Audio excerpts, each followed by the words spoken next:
Red flags you should not ignore pre-relationship. Hey guys, my name is Danny and I'm your life and relationship coach. And as I mentioned in the title of the video, today we are talking about red flags, things that you should be on the lookout for before you even jump into a relationship.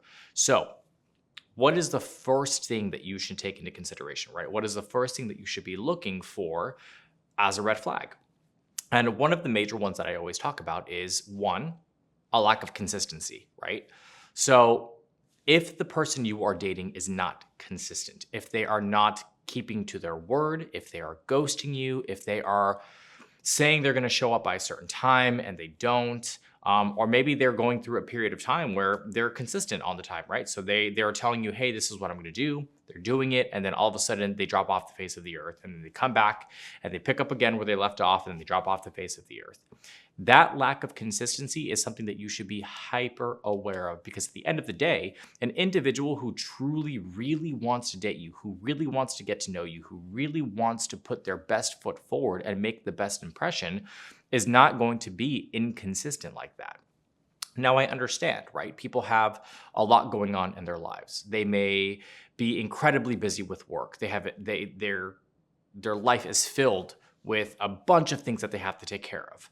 But at the end of the day, if they are not able to manage their time consistently, if they're not able to manage their time very well, that's already going to be an issue, even before getting into a relationship. So really take a step back and take a look at your situation and say, okay, is this individual that I'm currently dating inconsistent?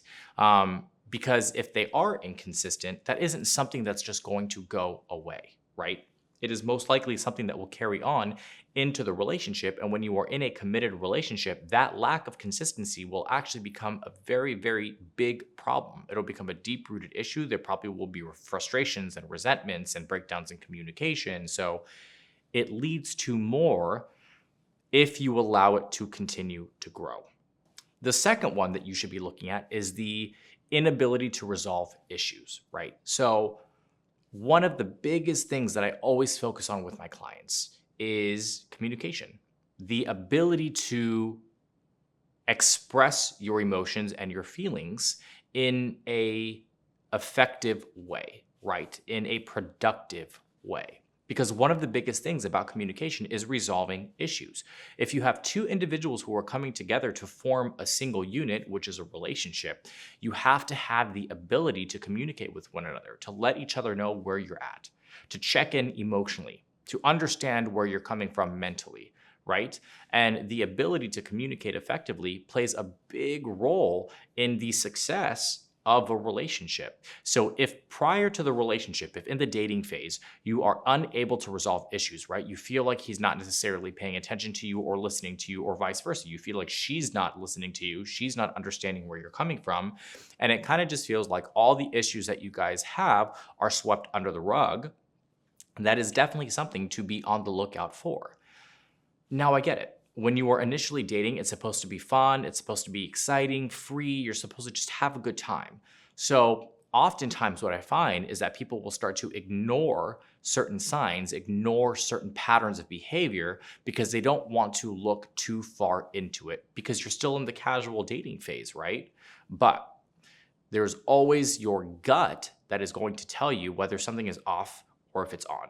And taking the time to step back and to listen to that gut feeling is incredibly important, particularly when it comes to the area of communication. Communication is such a big part of relationships. And again, normally what I find in my one-on-one coaching sessions is communication is one of the primary reasons for why relationships break down in the first place, a breakdown of the ability to communicate to each other.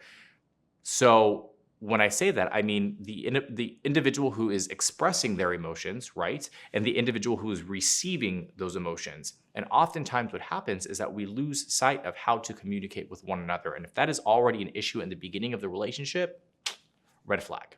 The third one is just an unsettling feeling in your gut, right? Trusting your gut instinct is very important. And I oftentimes speak to people who feel like they do not have good gut instincts because they continually attract themselves to individuals who are not necessarily the best for them, who potentially have toxic patterns of behavior, and they find themselves in this kind of repeat situation over and over and over again. But at the end of the day, your gut is going to tell you whether you're falling into that situation or not. You just have to listen. You just have to take a step back and listen. And oftentimes what that comes from is the lack of self-awareness, the lack of self-reflection, the lack of being a little bit more introspective and really understanding how you function on an emotional level and how you logically process the world around you, the people that you're hanging out with, the individual that you're dating, how you interact with these people. So big part of this is actually going to involve self-development and self-care and self-wellness, right? So spending time meditating, spending time journaling, going to therapy if you feel like you need to go to therapy, booking a relationship or a life coach to help you with these types of situations, to kind of unpack them and understand them. All of these things are going to be necessary in order for you to build up that kind of gut instinct muscle. But even without exercising that muscle, there is still a part of you that is going to know whether something is off or on.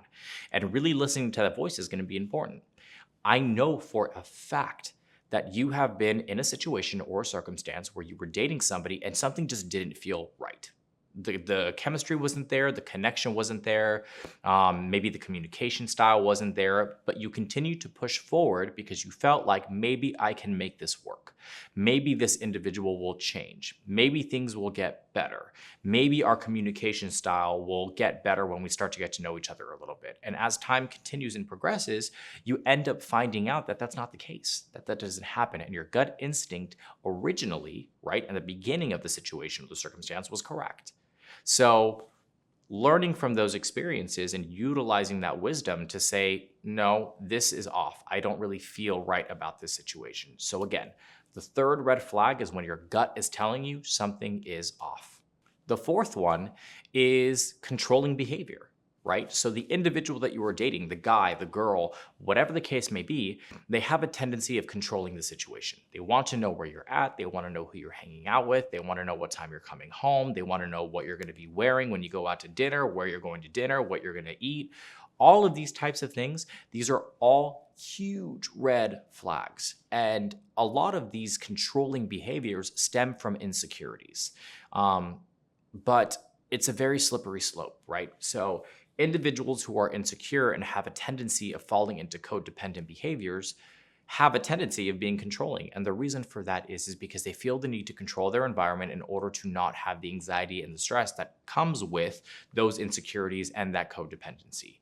So if you are dating somebody, you're just in the casual phase, right? Maybe you're in the infatuation phase. You haven't even transitioned into the casual dating phase, and they are already showing signs of controlling behavior. It's something that you're really going to have to take a look at and consider whether it is something that you're going to want to continue with, because at the end of the day, it's not going to get better, right? It's only going to get worse. And the only way that it's going to get better is that if that individual recognizes within themselves that they have controlling tendencies and actively make the decision to go and seek some kind of help, actively make the decision to work on themselves, to unpack those insecurities and figure out the root of the issue.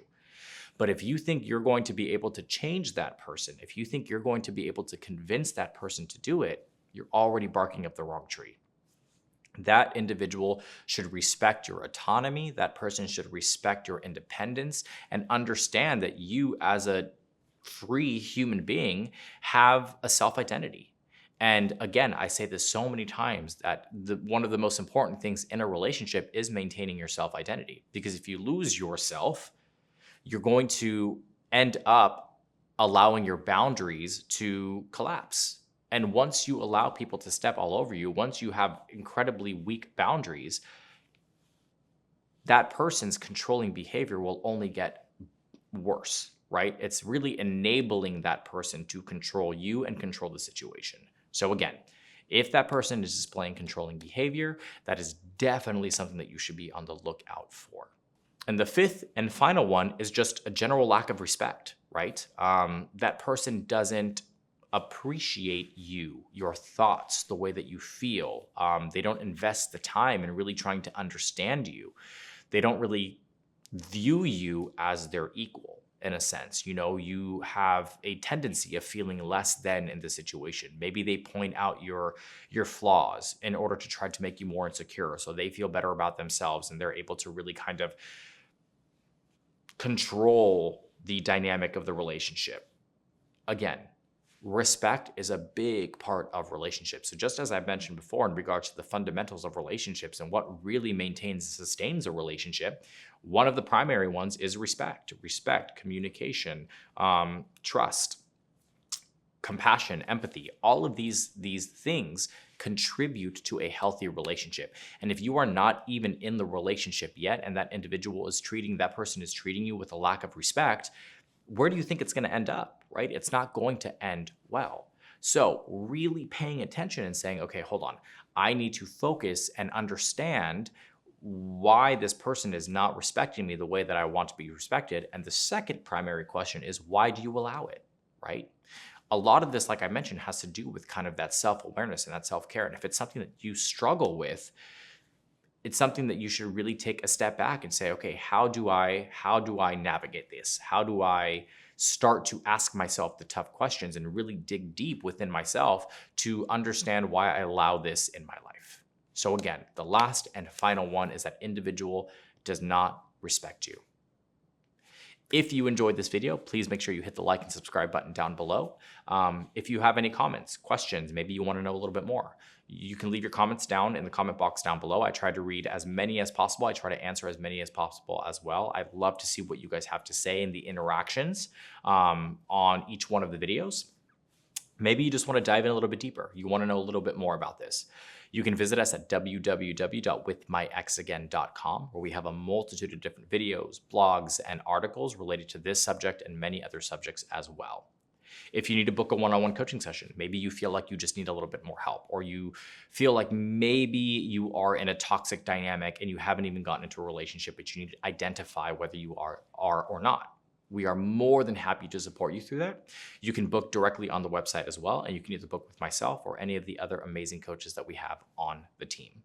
Again, my name is Danny. I'm your life and relationship coach. I hope you're staying happy and healthy, and I'll see you guys soon.